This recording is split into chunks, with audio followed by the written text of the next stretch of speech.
Another happy Halloween to you, crafty friends. I am going to do a couple of very quick walkthroughs of some of my ideology makes. And I say quick because I'm actually doing these before I ship them off to Tim for the ideology release that's coming up, the live. And so I'm going to do these as quickly as I can, starting with my favorite. So this one is my favorite. It's called In Pace Requiescat, which is Latin for rest in peace. And I picked that because it was used by Edgar Allan Poe as one of the last parts of the Cask of Amontillado.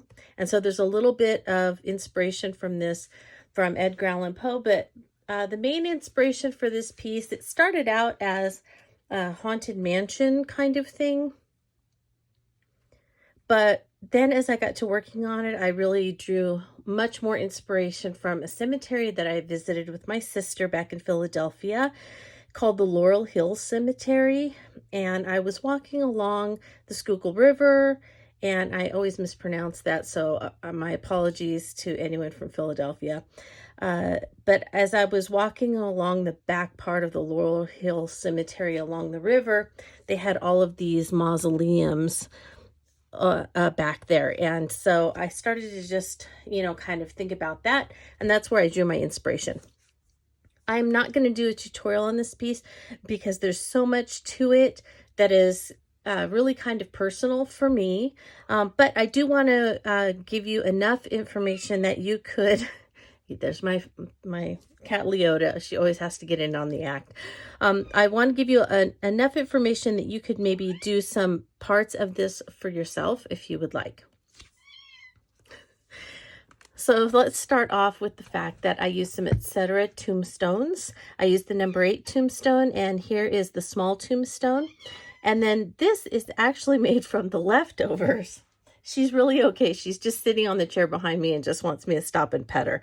So don't worry. She's not in distress. She just has a cute little meow like that. All right, so let's talk about this really quickly. This is the punch out from this, and I just cut off those decorative ends because it stuck out too far. So this is just a leftover, and then this part that's sticking out here is the leftover from the inside of the number 8 tombstone.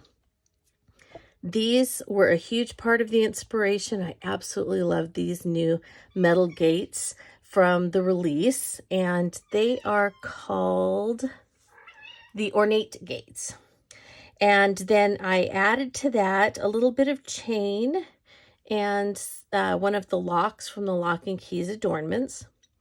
Up here is a vignette adornment and crown. I will put on my blog all of these, and I'll link as many as I can to them.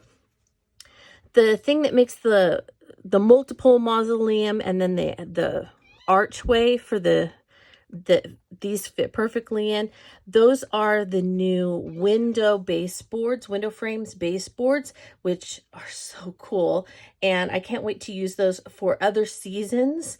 So I would really highly recommend getting some of those because I am going to definitely use these for Christmas makes because I just love that we have windows now.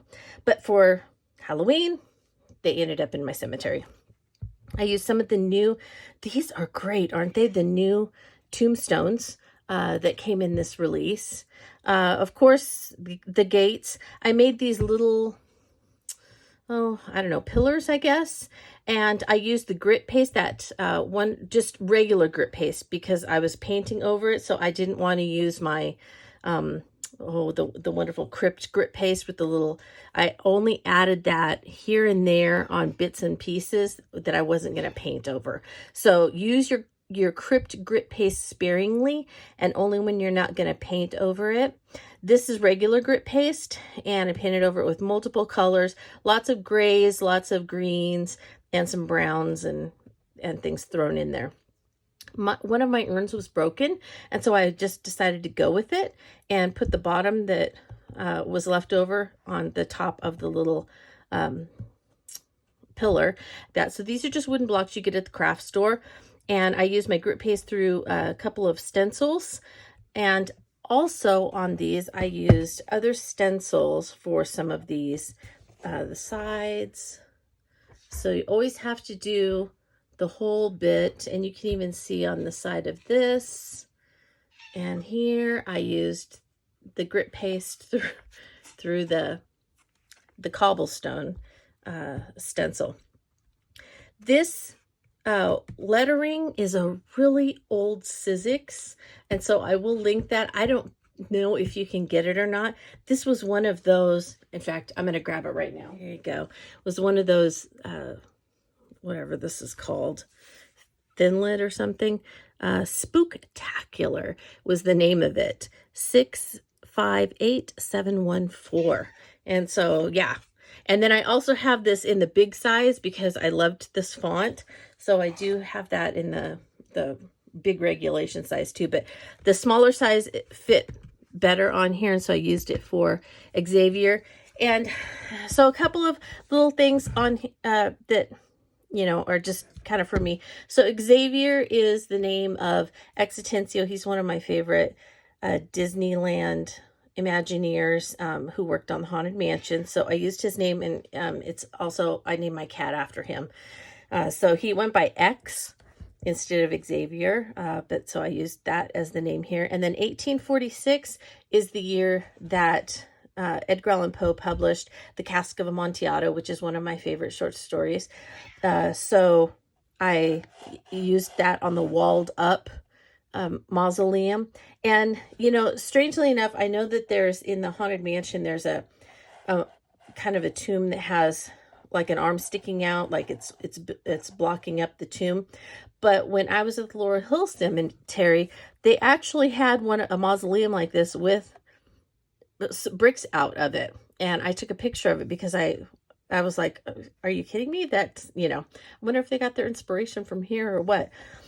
So I decided to go ahead and include that also because, you know, Montresor, he kind of closes in Fortunato in getting his revenge. He puts him in a mausoleum at the bottom of his family catacombs, and he bricks up the front of it. So that's kind of, you know, a nod to that short story. Over here in this window, I decided to make multiple little, you know, grave sites or whatever. And this is an old set of rub-ons. But I had several of these that I had purchased, and so I thought they were perfect for this, so I went ahead and used them. So my apologies if you can't get a hold of them anymore, but I hope that some of you have them and that you can use them if you decide to do something like this. And this kind of goes with the Haunted Mansion. At least at Disneyland, when you walk through, they have all of these strange little names on everything. Okay, on this one, this is the same skull that is on the Skull and Crossbones that comes with the Skulls and Spiders, excuse me. And I had some wire cutters, and so I cut the bones off and I just stuck him on the front of the tombstone. And then, I don't know if any of you follow me on Instagram, but I was scrolling through my Facebook feed last week, and I ran across this. It was a picture from Archaeology magazine, but I thought it was a make by Zoe Hillman or Vicki Evans because they're so incredibly good at making grunge. And it was actually an archaeological dig, and it had a skull and some bones and things like that. And so then they decided that that was kind of a challenge and they were going to try and make that. And so I decided, you know what, that might go well in my cemetery make, because when I was walking along in Laurel Hill Cemetery, I was walking along and I was all by myself. My sister had gone up to the upper part of the cemetery and I was still along the back, along the river. And as I was walking just quietly past all the mausoleums, and it was so peaceful and everything like that, I saw something move from the ground.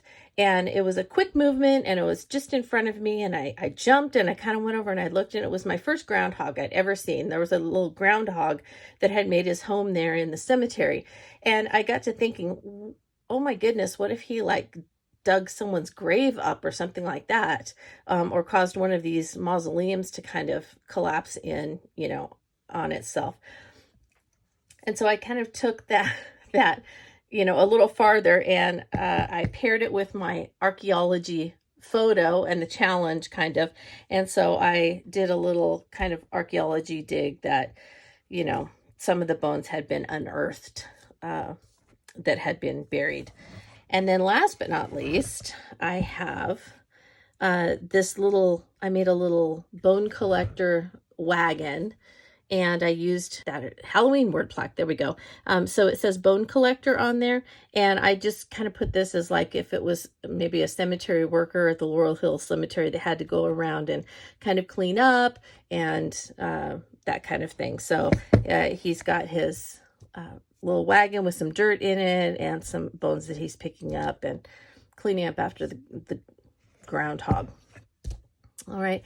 And if you look carefully, you will even see that I put a couple of the bricks that fell out are still on the ground down here that fell out of this mausoleum.